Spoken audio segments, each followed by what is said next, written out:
Well, hello there, and this is Auntie, and I am here to do a review on 90 Day Fiance. Oh, or nothing at all. This is your first time being here. Please like, comment, and subscribe to my channel.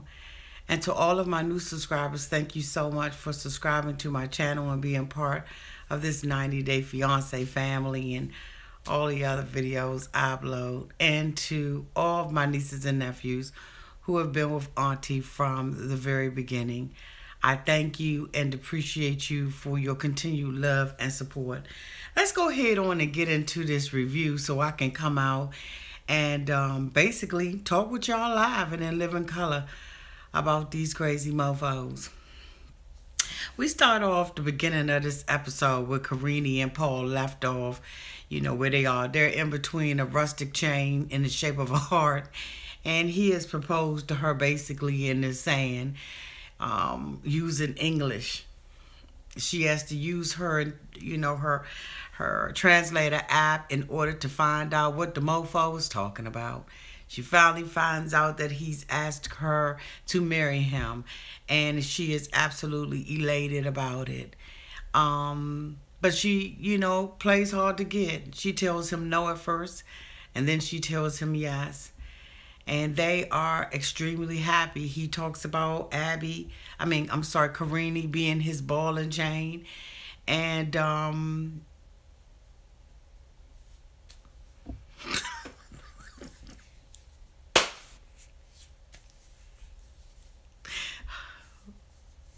okay. The next person we see is Cortney and Antonio. Cortney, you know, basically is on her last leg of her trip. She's got a couple of more days to be there with Antonio, and they finally got into their groove. She finally, you know, stopped playing the game and gave him some of the punani. And Antonio was like, you know, the fighting and all of that kind of stuff, you know, is over. They both live, you know, basically now in regret that they took so long to connect. But if Cortney had given it to Antonio a little quicker, they probably wouldn't be going through the problems that they're going through. Because basically that's all Antonio wanted anyway. You know what I'm saying? So, you know, they talk about they had a lot of fighting. She said she woke up at 5 a.m. in the morning crying.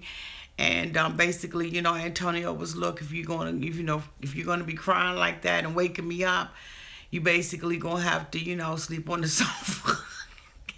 And so, you know, just the next day, and they're walking through the sand, and they're at a very beautiful place in Spain. And they're just reminiscing about the time she asked Antonio, does he ever worry about anything? And he like, nah, I don't worry about nothing. I live moment by moment, minute by minute, and second by second. I don't think about today, and neither do I think about tomorrow. And that's why I go and do racy kind of pictures and, you know, show up at all kinds of shows. And, you know, I'm a judge for this and a judge for that. I'm just living a carefree Romeo type lifestyle. It is what it is. I mean, you know, I don't know. The next person we see is Sean. Sean is basically going back to Haiti because he was like, you know, hey, I don't believe nothing Abby is saying. And I want to go out there and find out what really happened with Chris. Like, you're going to find out what happened with Chris. Whatever happened with Chris, that happened while you was gone, boogity boo. But anyway, you know, he's like, you know, the only way that I can find out what's going on is if I fly on back over there. So he goes back over to Haiti and everything. He's apprehensive about, you know, her relationship with Chris, as he should be, because there's absolutely totally something going on with Chris. And so, you know, that we basically, you know, we found out that Chris brought her a car for $8,000. He has been asking her to give the money back for the car. But anyway, I digress, and we're going to go ahead and stay focused on what happened tonight. And so, you know, he goes over there, and Abby is staying at another Airbnb because, of course, you know, she can't stay at the house with Sean. You know what I'm saying? She has to do her business transactions outside of the home, as most, you know, do. Fill in the blanks on that one. So anyway, he gets there and everything, and he's hugging on her, and he's like, I'm real. He says, I got your stuff for you, boo. Somebody was really, really, persistent that I bring some more clothes. So he comes up in there, he's looking a little bit polished. He has 4, bags of clothing. He opens up the clothes and everything, and she's got her pocketbooks and all her stuff. She's on the bed, and she's just happy. You know what I'm saying? And I'm just like, okay. Okay. Now, what I noticed that Sean said was, this is our business together, our business venture. This ain't no our business venture. This is Abby's business venture. You just happen to be the financier. Yeah. But trust and believe me, this is all about Abby, boo. This ain't about you at all. Don't even get it twisted. Don't get the game all twisted. See, you got the game twisted, boo. This is Abby's business, and you are basically financing her business for her. Because at the end of the day, if Abby was making any money and this was your business venture, you should be getting money back from Abby. She should be flipping them clothes and giving you money back so that when you come over there, you're buying it with Abby's money. Okay, Abby's really running the game. Abby is running a serious game, okay? So anyway, he's over there and they fall off on the chin. He tell her that he loves her and everything. And she's like, I love you too. And he basically, when he was in America, he was like, I've gotten hooked on her. I've gotten hooked on the snap of the thing. I've kissed her. I've hugged her. I've rubbed her. Oh no. And that girl is poison. And I need to get it back up over there. Well, he's over there now. So let's see how all this works out with him and Abby. He still has his apprehensions about Abby, as he should, because Abby is straight up seriously running some games up on these boys. Abby basically needs to go ahead on and teach a class. I'm just saying. So, the next person we see is Larry. Larry goes to Parker Park, which is basically a cemetery. Okay, and he, takes his girl Jenny there because a lot of people that she admires, died there and they're buried there. And this is where he plans on proposing. If you take me to a burial ground and you think that you're going to propose to me, you're going to walk around and mess up walking up out of there with a limp because somebody getting their ass whooping. It ain't going to be me. How in the world you going to propose to somebody at a cemetery? I said, okay, I'm done. I'm done with Larry. He's so uncouth. I mean, he's just uncouth. But anyway, they walk through the cemetery. He holding the umbrella. She says, this is, whoopty whoop. Don't you know him? And Larry was like, no, but I'll Google him. I said, oh, okay. Yeah. Oh, yeah. Okay, I know him too. Why the hell would Larry know that when he didn't know that it was inappropriate for him not to eat a lechon? Come on, Jenny. Do better, boo. Do better. Auntie ain't with that. Do better. So anyway, he tells her to hold the umbrella. She's like, for what? He gets down on his knees. He pulls out his bubblegum ring and he's like, hey, will you marry me? He's sitting up there fiddling with the ring back and forth. Don't know what to do. Don't know how to be. I just was like, if this ain't the sickest crap I've ever seen in my cotton, what the foolishness is really going on with these people? Okay, so anyway, basically she says yes. We didn't think she was going to say anything different. She said, why would I tell you no? I love you. And I love the United States of America. And I am excited about being there. And Larry said, he would have been crying. He said when he was at the, the grave site, like I said, Parker Park grave site / AKA cemetery. He said if she had said no, he would still be standing there crying. I bet he would, because basically he's used his whole retirement plan. He's gone all or nothing. You know what I'm saying? Which, of course, is the title of this particular episode. All right, so the next person we see is Karine. Karine sitting poolside with Paul, and basically she's like, hey, he's proposed to me, and I'm basically scared because he's getting ready to leave, and I think that he's going to abandon me. She said he's lied to me before, and I don't know if he lied to me now. I know I got this little cheap ass ring on my finger. You know what I'm saying? The joint kind of itching and everything, making my finger turn green. But maybe he's not going to be there. She says, hey, when you come back, are we going to go ahead and get married? He said, no, the lawyer said that what we need to do is that we need to have a legal marriage in the United States first. So Karine, you know, antennas went up, you know what I'm saying? And she was like, what? The lawyer? What lawyer? This is the first time you ever talked about a damn lawyer. So he was like, oh yeah, you ain't know? I thought you knew. She was like, oh, hell no, I ain't know. And he was like, yeah, we got to have a legal marriage in the United States, and then I can come back here and live with you. You know what I'm saying? We can live high on the hog, show off and everything for all your neighbors and all the animals and stuff. And so she's like, you know, well, how do I know that you really coming back? He was like, oh, I'm coming back. Ain't nobody never loved me like you love me and my mama. You and my mama, y'all about the only two that love me. So why the hell would I run off and not come back to you, Karine? Karine was like, oh, okay. All right, cool. You know. Next thing we see is Cortney. She's leaving Antonio's house. She's crying like she's at a funeral. She know daggone well Antonio ain't feeling her like that. Come on, stop crying. What are you crying for? But, you know, Antonio's like, I'm crying too.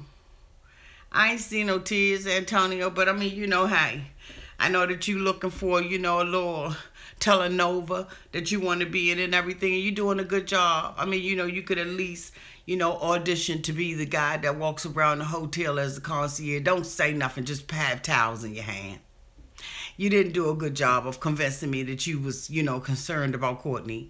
You didn't pick her up from the airport and you didn't drop her back off. You told her that it'd be best if you not go to the airport. If she's going to cry, she's going to cry. I don't give a damn where. But she's so stupid, she went right along with it. Cortney, you's a dumbass girl. I'm trying to tell you, you's about one dumbass girl. So anyway, you know, she goes to the airport. She's lonely and walking alone again. She doesn't know whether or not she can live her life without Antonio. Oh, yeah, it's going to go on. It's going to go on. You'll get another catfish. Yeah, somebody else asked to catfish you. Because you know what? You prime for the picking, boo. You absolutely are. So next thing you know, we see Sean and Abby again. This time they go out to dinner and Sean's like, you know, hey, I'm about to confront that ass about Chris. So, you know, he's basically saying that, you know, he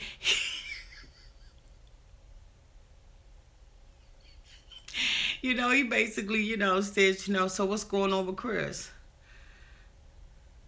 Abby said, I ain't messing with him no more. The relationship, you know, between me and Chris has changed. Really, Abby? At the beginning, when you told the producers that you love Sean, your eyes was all the way on the East Coast, boo. You couldn't even look them straight up in their face and say you loved them. But now you sitting at the table across from them. Hey, like, what's going on with y'all? And Abby was like, I ain't messing with him. Then she tells the producers, you know, I changed my relationship with Chris for the sake of Sean. I said, God damn. Okay. We see the bitterness. We see you mad about that.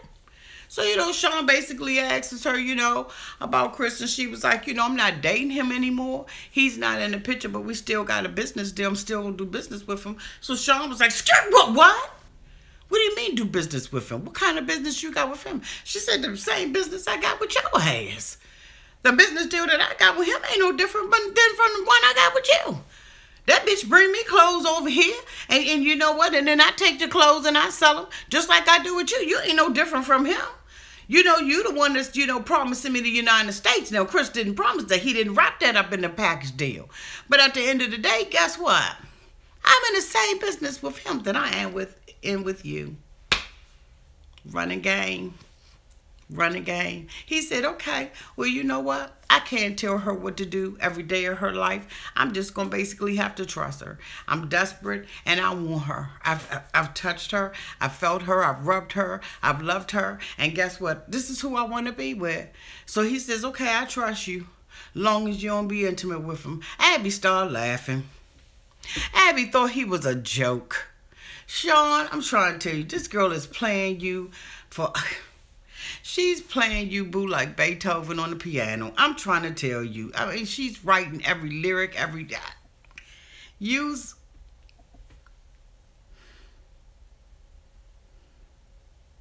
Next person we see is Jessie and Darcey.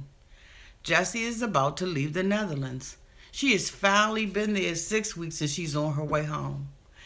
Jessie gives her a jacket that he had while he was in the military. And, you know, he said that that's a treasured item. Almost like a high school type thing. You know what I'm saying? Get your Letterman jacket from your boyfriend. Come on, Jessie. Really? But okay. Okay. Darcey's elated. She's still dwelling on the ring and what the ring mean. The ring doesn't mean a thing to me. Not one thing to me. It's a ring. Okay. Has no meaning to it whatsoever. But Jessie, like he said, go ahead and make it what you want to make it. So, you know, they're crying. It seems like Jessie really does care for Darcey. She doesn't want to go back home. She feels like if she goes back home that the feelings may waver. And they may not feel as strongly for one another as they do today. Guess what? If that's the case, then it wasn't nothing there from the giddy up. Count your losses. Write it off. Like taxes. You understand what I'm saying? A donation. But anyway, they go to the airport and they boo-hoo crying. He says at first it was hard for him to make the adjustment with Darcey because they opposite people. But now he's gotten used to her and he's gotten accustomed to her and he's learned how to live with her. And he shows how her things was organized and all of that kind of good stuff. I mean, you know, it seems like there's something there. I don't know. The producers asked Jessie, you know, how, when would he ever feel like he's ready to be married? He said the heart is the time clock. Whatever the hell that means. I don't know what that means. I'm calling BS on it. I mean, you know what I'm saying. I'm just calling BS on it. He says when he gets married, he only wants to get married one time. So that means that, you know, basically he's questioning. Let me tell you something. If a man loves you, there's nothing that he won't do to be with you. And that's just how I feel about the situation. And he's going to lock that thing down. And Jessie didn't lock the thing down. So I just got my doubts about the relationship between Jessie and Darcey. I just don't think that his heart is there. And I don't, you know, it is what it is. I mean, you know, the only time frame is the heart. Okay. All right, Jessie, that's what you want to leave with us? Okay. But he's crying, she's crying, he's going to miss her, you know, whatever, and we move on. The last person that we see is Karine. Karine is in the leaving with Paul. Paul said, "Hey, I done left 3 of my lockers here." He left 3 of the 4-foot lockers to let Karine know, I'm coming back. Karine's like, yes, he's left these things with me. I'm scared that he's going to abandon me and that I'm never going to see him again. Paul and Karine get in the car. They're driving over to the airport. You know what I'm saying? She doesn't want him to leave, and she wants him to stay with her forever.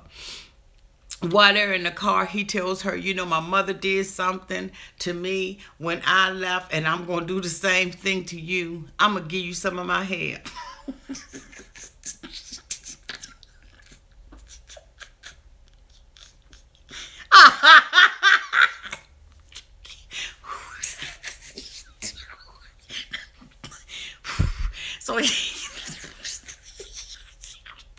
So he get to pull it out. Hell, I just ended up thinking to myself, what? You mean to tell me your hair is that damaged that you could just take strings and pull out? Like, I would have to seriously pull hair out. He said, yeah, my mother gave me some of my hair. Karine was like, boy, you crazy. He got her holding her hand out where he's pulling hair out of his head. I said, you's a nasty imp. Oh my God, what a nasty mofo you are. Who does that? And then he tries to grab Karine's hair. She tried to wrap it up. She's like, I could barely see this. Then she trying to, you know, wrap it up and try to make a ball out of it. She's sticking. She said, I don't want this crap. She just let it drop on the floor of the car. And then he goes to grab her hair. She said, don't be grabbing my hair. And he said, I got it anyway. This man, this mofo, this crazy mofo takes a lock out of her hair. Oh my God. I'm done with these people. Do y'all hear what I'm saying? I'm done with these people. So anyway, you know, basically, you know, they go to the airport and she is crying and she doesn't want Paul to leave her. And Paul doesn't want to leave her either. And it looks like, you know what, he made a daggone love connection. You know what I'm saying? And they, you know, they still using the app. He can't believe that he can fall in love with somebody that he can't even understand. I can't believe it either, shoot. But anyway, you know, it's like these crazy mofos really did it. This is my review on 90 Day Fiance. Come out in about another half hour, y'all. We going live and in living color. And we're going to talk about these crazy mofos over a nice glass of Diet Coke, wine, or whatever you got. Thank you so much for supporting. And don't forget that tomorrow night, we will be looking at the 2-hour special. And we will be talking about these crazy mofos for the rest of the cotton freaking week. I love y'all to pieces. And thanks so much for being here and for liking and subscribing. And also for sharing my videos on your social media platforms. I love y'all to pieces. Good night.